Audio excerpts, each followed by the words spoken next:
Hello. I just want to thank you for joining us today.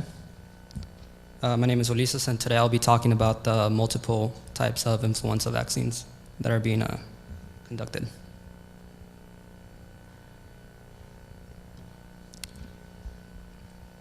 So this is a basic overview of what we'll be reviewing over today. So such as what is the influenza virus and why does it matter, current methods, flaws in those current methods, and solution to those flaws. So what is the influenza virus? At the most basic level, the influenza virus is composed of a hemagglutinin proteins, NA proteins, an envelope, a caspid, and an RNA genome. What the HA protein does is attach to the host cell when invading the human body. The NA protein functions is to make sure that the viruses inside the host cell can get out and spread to more cells. The envelope and the caspid as well help in the process of duplicating. The envelope is a lipid bilayer that houses the genome, and the caspid is what encloses the genetic material for safekeeping. The RNA genome is a genetic material that makes the specific virus. So types of influenza. There are four main types of influenza virus: A, B, C, and D. Type A is more commonly known as it is the type that causes most epidemics we see today. Some examples of type A viruses include the swine flu and Spanish flu. Type B can also create epidemics but are far less known to the public. Type C virus infects humans and creates minor issues but is not known to create epidemics. Type D does not affect humans, but it is shown throughout animals. Type A subtypes can be further broken down based on their HA and NA proteins. There are 18 different HA proteins that can be present in the virus and 11 different NA proteins. Type B can be categorized in two lineages, B Yamagite and B Victoria. As you can see, there's a variety of different ways a virus can manifest itself. So why does this matter? Recent data. According to the World Health Organization, it is estimated that 3 to 5 million people will have a severe case of influenza virus, and about 290,000 to 650,000 deaths will occur worldwide each year. And according to the CDC, approximately 5 to 20% of the US population will get infected with the virus each year. Recent pandemics such as the swine flu has reported that 200,000 people have died from the pandemic alone, and that was in 2009.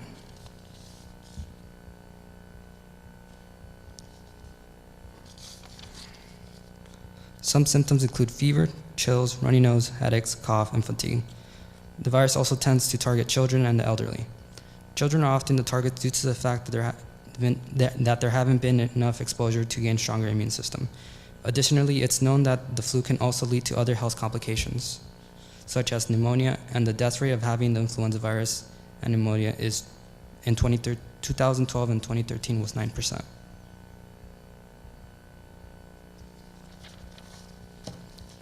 So now we're going to talk about the current methods that are being used.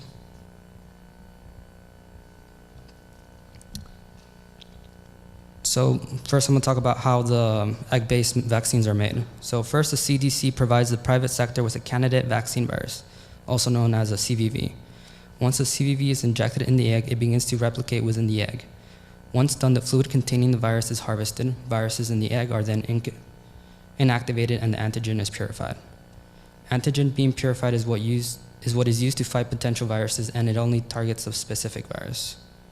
For egg-based method, it's only 25% effective for the influenza A H3N2, 67% effective for the influenza A H1N1, 42% effective for the influenza B.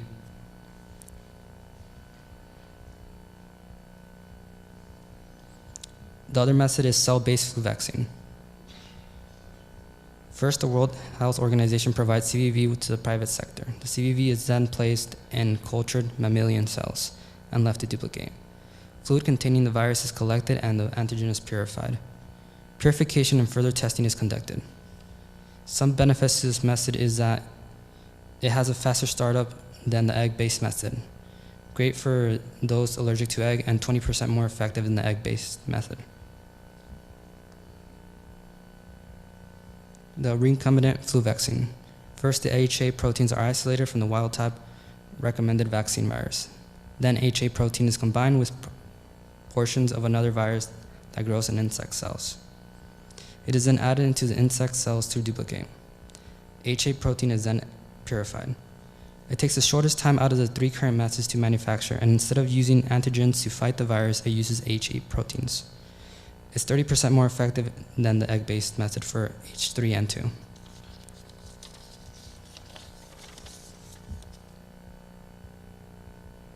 So the flaws in those current methods that we just talked about.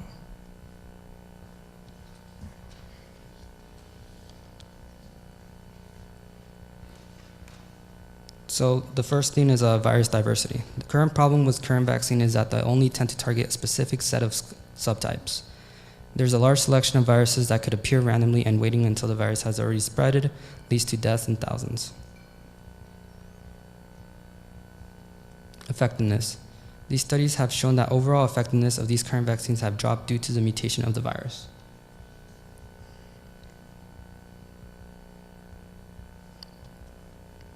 Virus mutation. There are 2 kinds of mutations that take place within the virus.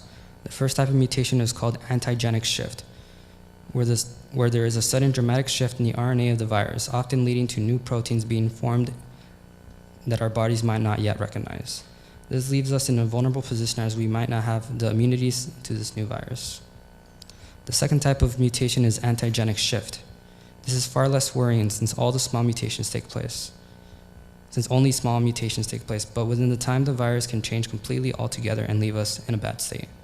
Antigenic mutations usually occur because there is no proofreading that goes on in the RNA. So the solution. The universal vaccine. The universal vaccine is the best hope for fixing the previous issues listed. It is currently under development but has shown promising results throughout test trials conducted on mice. The goals for the universal vaccine include at least 75% effectiveness, protect against multiple type A subtypes, protection that lasts all year, suitable for all ages, and quick production.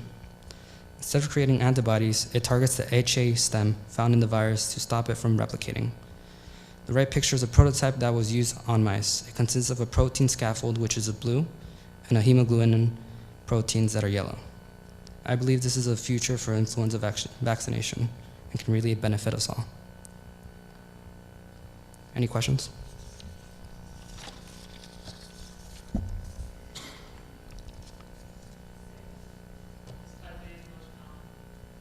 Which type of virus? I'd say H1N1.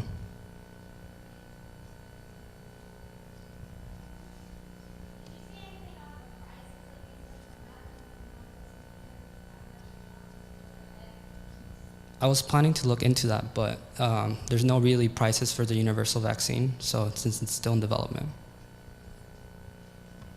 Do they have a projected date for when the universal vaccine will be available for people?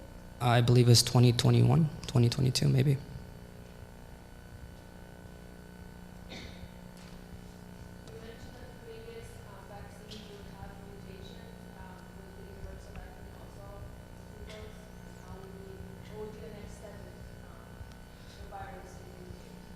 It is not sure yet, but it's the HA protein, that doesn't mutate as much as the RNA.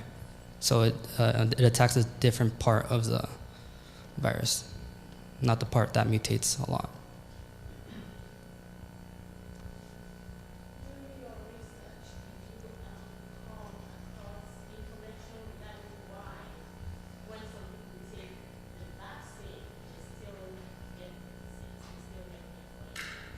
Mm-hmm. Well, it's only.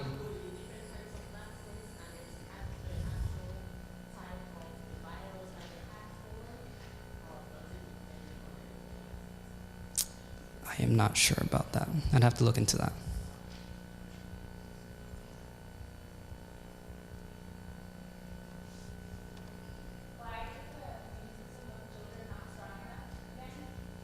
They haven't developed as many antibodies as adults.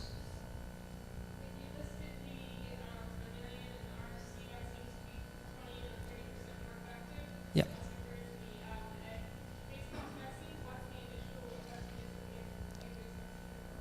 I think it was for H1N1, 67% effective, H3N2, 25% effective, and Influenza B, 42% effective.